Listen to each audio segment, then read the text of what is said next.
I had the chance to try Linnea a few days earlier than most, so for this video I want to try something new. After showcasing her kit, builds, calcs and any detail I could find about this new character, I also prepared a big segment where I collected all my unedited runs that include many different teams against the upcoming Stygian rotation. Let me know if you like the idea. Of course, keep in mind that this is an early access video. I will pin a comment with any change that might happen on release, but without further ado, let's check out Linnea.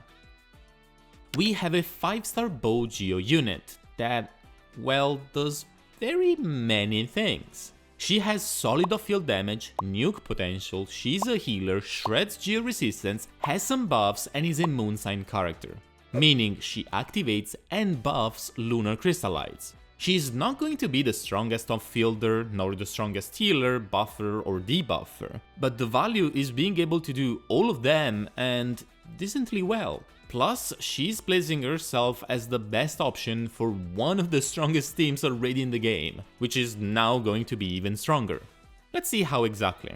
First off, meet Lumi. When not in Linnea's backpack, she will be the way we get both Geo and Lunar Crystallites damage out. And for the first time, Hoyo decided to shift away from the tap and hold system for elemental skills. To summon Lumi, we can instead either tap the skill or spam tap it. If you simply cast it, then Lumi will attack twice every 2 seconds, dealing Geo damage. If moon drifts are nearby, then she will also alternate these instances of Geo damage to a bigger hit that counts as direct lunar crystallize, and this is where she gets the majority of her damage. The way these two attacks alternate is usually 2 Geo attacks into 1 lunar crystallize. If moondrifts are present before you cast Lumi, then luckily she starts with the lunar crystallites, but otherwise she will apply Geo once before actually giving you the bigger hit. So while her damage is higher because of the direct reactions, it's not completely just that. And the classic Geo hits are still a decent chunk of damage on their own, and since there are always 2 of them, they help quite a bit with triggering lunar crystallize reactions. But how about the other way to cast her skill? If you press the skill multiple times, or right after the skill spam the attack button, Linnea will feed Lumi to make her do a huge lunar crystallites hit. This is basically front loading all the damage she would generally do in a rotation. The hit is exactly 4 times the multiplier of her simple tap version. However, with this version, her attacks will only be Geo and be much slower, only hitting once every 5 seconds, which also results in less lunar crystallized reactions being triggered. This version doesn't sound that great once you factor in that it takes longer to cast it, but it's interesting and I think we can find some cool use out of it.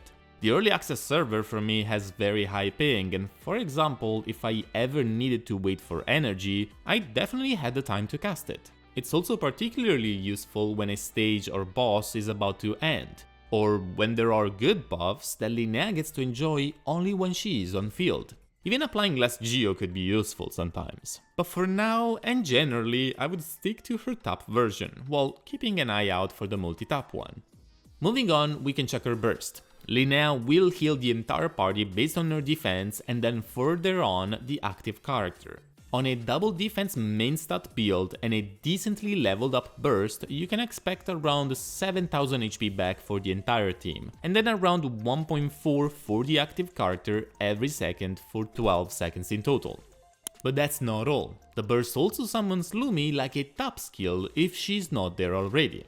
If she is instead, it refreshes its duration, kind of like Fischl's burst. However, it's important to notice that if Lumi is already there, then she will not change her form. Meaning, if you use the top version, she will refresh that one, and if you use the multi-top version, the burst will keep that. This doesn't include the big initial nuke, of course, it's just a recast. The burst itself actually doesn't do any damage. And that's almost all of her kit. We have a bunch of passives, but they are very straightforward and important. Ascension 1 is 15 Geo Res Shred to enemies nearby when Lumi is out. If another Moonsign unit is in the team, then 15 more, for a total of 30%.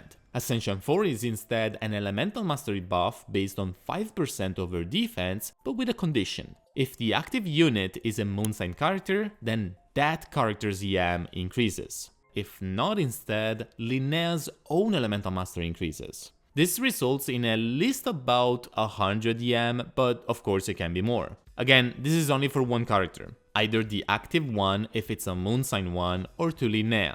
Elemental Mastery is not the best stat generally for someone like Zibai or Linnea herself, but it still contributes to their reactions. The moon sign talent is like most others and buffs the base damage of any lunar crystallized depending on Linnea's defense, up to 14%. You need 2000 defense to max it out. And now, my favorite passive actually. Her charger attack outside of combat is faster, and if aimed at rocks, she will briefly summon Lumi, who will slam the ground and then suck them all up. This works on any ores for what I could test, and it has a nice range but not infinite. You can mark them from very far away, but you need about this distance to actually make Lumi collect them for you. Additionally, aiming at specific wildlife will basically act like this gadget. This was released way back in Inazuma and it's used to capture those creatures to add them in your teapot. It's also used for a few achievements, and since the gadget itself is kind of expensive, she can technically save a grand total of 300,000 Mora. If you're going for the full achievement, of course. This is also the way she can unlock skins for her backpack, as we've seen in the livestream. Aside from this passive, I didn't mention her attack talent at all because not really much is in here. And on a very last note, I have a bunch of things I tried or noticed. Lumi has pretty good range, but will prioritize the enemies near you. She can absolutely be moved and kind of staggered by enemies' attacks, but she has a fast recovery. The resistance shred is around Lumi, not around you, so at times it might not affect every enemy in AoE. The range is a bit more than the distance of these two towers. It also seems to affect enemies regardless of their height. I also tried some weird techs like Molani double hits that you can do with Escoffier, or applying elements to Lumi, but as far as this preview server, none of these seem to work. Lastly, Lumi generates 3 geoparticles on hit even when you are on another character, and that happens every 9 seconds, which is actually very good as most, if not all of this energy will go to your on-fielder that is likely Geo. Now, I also had the time to do some calcs that I wanted to share, and then we can cover teams and more gameplay, especially in Stygian. So, let's talk about builds. Linnea is a lunar character, so stats like damage percentage and geo damage do not matter for her as much. But since these reactions still take in consideration your crit value and elemental mastery, and since her direct hits scale off her defense, those 4 stats are the most important. We will talk about energy recharge in a bit. These are the values I got increasing each one of these stats over a normal build. It's basically the usual crit, followed by defense, and lastly elemental mastery. These of course reflect on our artifact sets and actually give us a few options that we can consider. It's mainly 3: Morningstar, Husk, and Silken. Silken is the worst performing out of the 3, but it's a must-have in lunar teams, so if someone like Illuga or Colombina are not carrying it for some reason, then it's up to Linnea. But then Morningstar and Husk can actually be very close to each other. In terms of personal damage, Morningstar is generally winning, but Husk is actually closer than it looks because increasing her defense has 2 extra perks. First, it increases the elemental mastery given to the on-fielder or to herself. This is a very small increase as it's just 5% of her defense, but when playing a carry like Zibai, especially with higher investment than the rest of the team, then for some players this might be on top. With the same stats, switching from Morningstar to Husk is about 500 extra defense, which is 1 extra elemental mastery roll to Zibai. Having more defense also means more healing, and that can be good against radiant enemies or when Furina is in the team. However, even when looking at total damage for a team, I want to stress that calcs don't really help that much. Everyone has different weapons, artifacts and teams, so let's make it clear here that if you have a good set that fits the stats Linnea wants, then that's the one you're going to use.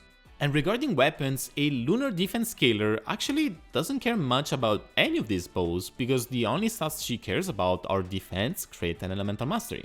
And in case you didn't know, her signature weapon is the first bow to ever mention the word defense in the game. So what's left is to pick a bow based on pretty much the crit it gives you. As you can see, the MVP here is Slingshot, a 3-star weapon able to compare to pretty much every 5-star stat stick. But of course not to her own 5-star weapon, which not only is way above for personal damage, but it also contains a 20% Geo and Lunar Crystallized buff that is basically permanent for the entire team.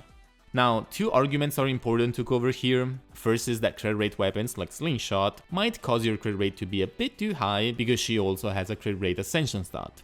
Secondly, there are definitely situations where you want to have energy recharge because you need healing. Examples are Furina teams, Zibai teams where she uses Harbinger of Dawn and you get hit a lot, or simply against radiant enemies. If looking to burst every other rotation, this is really a non-issue, but otherwise you should consider energy recharge Sands or ER weapons like Snare Hook or Favonius. But I don't think this is going to be the case even in the next Stygian. And one last mention should go to Elegy, which is also able to provide a team-wide buff, but its timings are a bit all over the place. It will take 2 attacks to activate, and Lunar Crystallight's hits, even when coming directly from Lumi, won't count. And then it has 20 seconds of cooldown to start gathering stacks again, which might result in poor uptime eventually in some of your rotations. Although it might still be a second best option for teams where other damage dealers are doing a lot. Enough yapping, let's cover teams and showcase some of them, from the most obvious examples to more niche units.